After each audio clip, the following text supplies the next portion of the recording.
fa makambo penza donc na mboka wa ya sana baosala te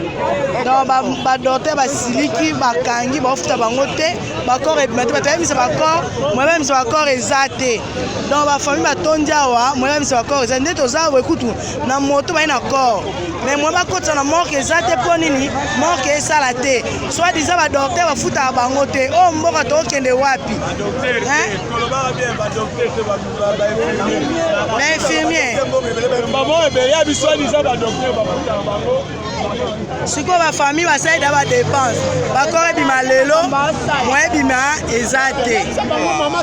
si c'est comme ça bibembe na biso tozo relève to bando kunda na ndenge na biso